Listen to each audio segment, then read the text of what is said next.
नाज़रीन, 15 अक्टूबर को पाकिस्तान तहरीक इंसाफ ने एक मरतबा फिर डी चौक पे धरने का ऐलान किया है। शेख वकास अकरम ने कहा कि इस मरतबा जो धरना होगा उसमें मरकज़ी क़ियादत शिरकत करेगी। 15 अक्टूबर को पाकिस्तान तहरीक इंसाफ क्या करने जा रही है। दूसरी जानिब वज़ीर आज़म शहबाज शरीफ ने पाकिस्तान तहरीक इंसाफ को फसादी जमात करार दिया। राना सनाउल्लाह साहब ने भी पाकिस्तान तहरीक इंसाफ के बारे में एक बयान दिया। अता तारड़, ख्वाजा आसफ और वज़ीर कानून समेत तमाम लोग ये साबित करने की कोशिश कर रहे हैं कि पाकिस्तान तहरीक इंसाफ कोई मुल्क दुश्मन जमात है।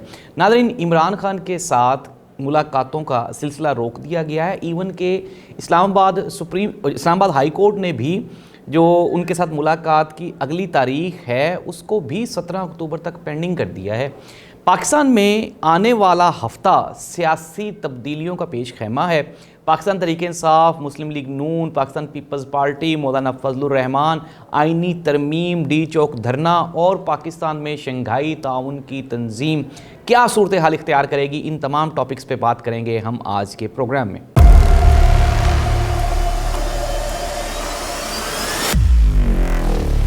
नाज़रीन, प्रोग्राम का बाकायदा आगाज़ करते हैं। मैं हूं जाहिद अब्बास नकवी और आप देख रहे हैं हमारा सोशल मीडिया चैनल। नाज़रीन, पाकिस्तान तहरीक इंसाफ ने इमरान खान जो कि बानी चेयरमैन है पाकिस्तान तहरीक इंसाफ के, उनकी सेहत और उनकी ज़िंदगी के बारे में काफ़ी सारे तहफ़्फ़ुज़ात का इजहार किया।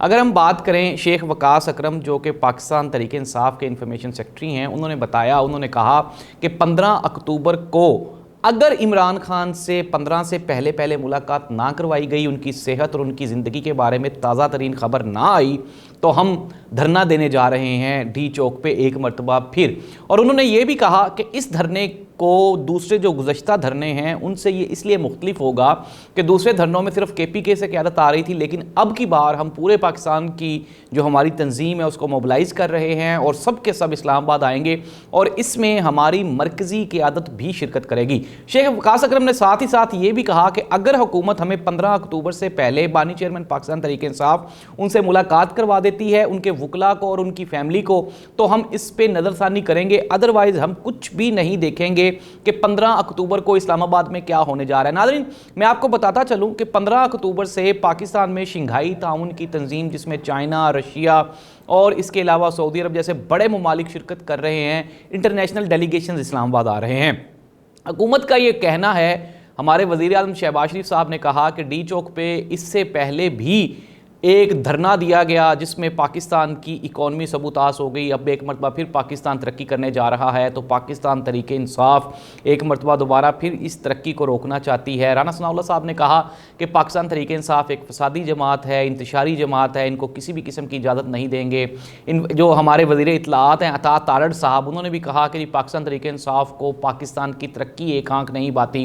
ख्वाजा आसिफ ने भी कहा कि इक़्तिदार किसी की मलकियत नहीं है, ये आनी जानी चीज़ है, लेकिन पाकिस्तान तहरीक इंसाफ भूल गई है कि वो भी कभी इक़्तिदार में थे और मुल्क के लिए उनकी कोई जो ख्वाहिशात हैं पाकिस्तान तहरीक इंसाफ की वो नेक नहीं हैं।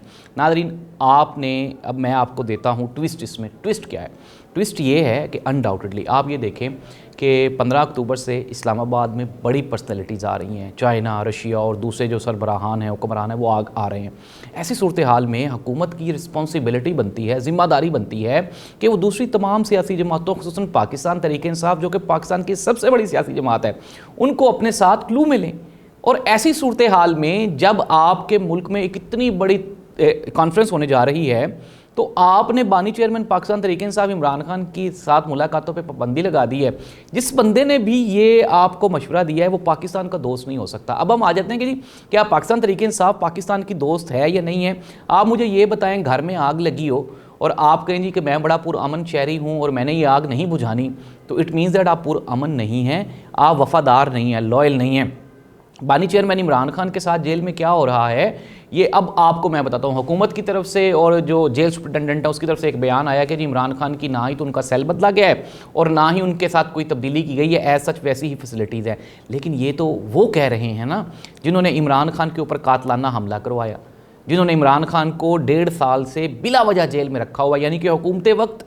जाहिर सी बात है। अब मैं फिर दोबारा ये पूछता हूँ कि मुझे तो नहीं समझ आती कि मैं इतना एक लंबा कैरियर है मेरा सहाफ़त का कि किसी भी इंसान को, वो भी एक पाकिस्तान की सबसे बड़ी सियासी जमात का चेयरमैन یعنی کہ عمران خان، اس کو آپ نے جیل میں رکھا ہوا ہے بغیر کسی قصور کے، بغیر کسی کیس کے۔ اگر کوئی کیس ہے تو کیا اس میں عمران خان کو سزا ہو چکی ہے؟ 1.5 سال تک ایک ٹرائل کیسز میں کسی ملزم کو، مجرم کو نہیں، ملزم کو جیل میں رکھنا یہ کاہے کا قانون ہے؟ تو ظاہر سی بات ہے اب جب یہ صورتحال کریٹ ہوئی ہے تو حکومت وقت یہ ایکچولی نہیں چاہتی کہ ملک میں امن و امان قائم ہو۔ وجہ کیا ہے؟ میں اب آپ کو وجہ بھی بتا دیتا ہوں کہ آئینی ترمیم کے لیے ان کے پاس گنتی پوری نہیں ہو رہی، اور بلاول بھٹو زرداری صاحب نے گزشتہ دنوں جو آئینی ترمیم ہے اس کے حوالے سے جو امینڈمنٹ ہے، جو مسودہ ہے، وہ اپنے پیپلز پارٹی کے کارکنان میں تقسیم کیا۔ مولانا فضل الرحمان صاحب نے بھی ایک مسودہ دیا ہے۔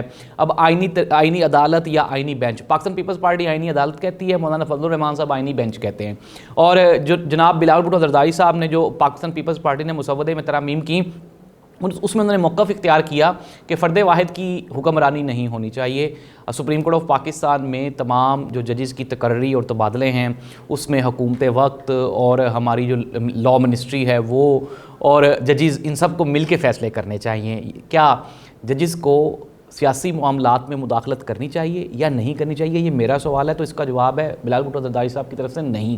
بلاول بھٹو زرداری صاحب یہ چاہتے ہیں کہ وہ عدالتی معاملات میں مداخلت کریں لیکن ججز وہ سیاسی معاملات میں مداخلت نہ کریں۔ تو ظاہر سی بات ہے یہ آپ یہ کہہ لیں کہ ایک ارریلیونٹ آپ کی خواہش ہے۔ مولانا فضل الرحمان صاحب نے کہا کہ 18ویں ترمیم کو ختم کر کے 19ویں ترمیم لاگو کر دی جائے۔ اب یہ بھی ظاہر سی بات ہے مولانا فضل الرحمان صاحب کی طرف سے ایک بڑی خواہش ہے۔ مولانا فضل الرحمان صاحب تاحال ابھی تک کسی بات پہ متفق نہیں ہوئے۔ جو JUI کے سینیٹر ہیں ان کا یہ کہنا ہے کہ ابھی تک مولانا فضل الرحمان صاحب نے یہ ڈیسائیڈ نہیں کیا کہ ہم حکومت کو ووٹ کریں گے یا نہیں کریں گے۔ ناظرین، میں آپ کو ایک پورے پروگرام میں حکومت کی گنتی کے بارے میں بتا چکا ہوں کہ حکومت اگر مولانا فضل الرحمان صاحب کے ووٹ، پاکستان پیپلز پارٹی، مسلم لیگ کاف اور مسلم لیگ نون، ان تمام اور MQM ان تمام کے ووٹ اگر اکٹھے بھی کر لے تو بھی 2/3 اکثریت کے لیے کم از کم ان کو 13 لوگوں کی ضرورت ہے۔ تو کیا وہ 13 MNAs، سینیٹرز، MPAs ان کو کیا اغوا کیا جائے گا، خریدا جائے گا 60 کروڑ روپے میں؟ تو ظاہر سی بات ہے یہ غیر جمہوری، غیر آئینی اور غیر قانونی رویہ ہوگا، جس کے بارے میں بلاول بھٹو زرداری صاحب جو اپنے آپ کو ایک ڈیموکریٹک جماعت کا سربراہ مانتے ہیں اور یہ کہتے ہیں کہ جی ہم تو ملک میں جمہوریت کے علمدار ہیں، پاکستان پیپلز پارٹی اس ملک کی بڑی جمہوری جماعت ہے، تو ان کو یہ تو ضرور سوچنا چاہیے کہ آپ کے پاس بندے تو پورے نہیں ہیں۔ ناظرین، پروگرام کا وقت ختم ہوا، ہم چیزوں کو کنکلوڈ کرتے ہیں۔ 15 اکتوبر کو پاکستان تحریک انصاف نے اگر عمران خان کے ساتھ ملاقات نہ کروائی گئی، اس مرتبہ جو پلاننگ ہے وہ بہت بڑی ہے اور اس میں پاکستان تحریک انصاف سرپرائز کرے گی حکومت کو، اور اس کی ایک وجہ انٹرنیشنل ڈیلیگیشنز بھی ہیں۔ حکومت پریشان ہے، آئینی ترمیم نہیں ہو پاس ہونے جا رہی، قاضی فائزہ صاحب گھر جا رہے ہیں، جسٹس منصور علی شاہ صاحب آ رہے ہیں۔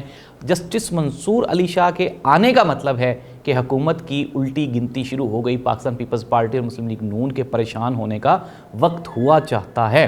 عمران خان کے سیاسی مستقبل کا، جان کا، ان کی صحت کا یہ ظاہری سی بات ہے۔ اطلاعات یہ بھی ہیں کہ عمران خان کو اتنا سٹریس دیا گیا ہے، یہ گزشتہ 4 سے 5 دنوں میں عمران خان کے کان میں اور سر میں درد ہے، اور عمران خان کو اسی لیے نہیں دکھایا جا رہا کیونکہ عمران خان کی صحت اب گریجولی آہستہ آہستہ وہ خراب ہو رہی ہے۔ اگر یہ تو انڈرسٹوڈ سی بات ہے، ایک مور دین 70 ایئرز اولڈ ایک بندہ جس کو آپ نے جیل میں رکھا ہوا ہے، 1.5 سال سے وہ جیل میں ہے، اگر آپ گھر میں بھی ہوں تو آپ 1.5 سال میں بیمار ہو سکتے ہیں، لیکن یہ عمران خان کی ہمت ہے کہ وہ 1.5 سال سے بیمار نہیں ہوا، کوئی بہانہ نہیں بنایا۔ ناظرین، اگلے ہفتے میں پاکستان کی سیاسی صورتحال کا منظرنامہ انتہائی دلچسپ ہونے والا ہے، ہمارے ساتھ رہیں اور جو خبریں ہیں تازہ ترین وہ دیکھتے رہیں۔ اللہ اس ملک کا حامی و ناصر ہو۔ اللہ حافظ۔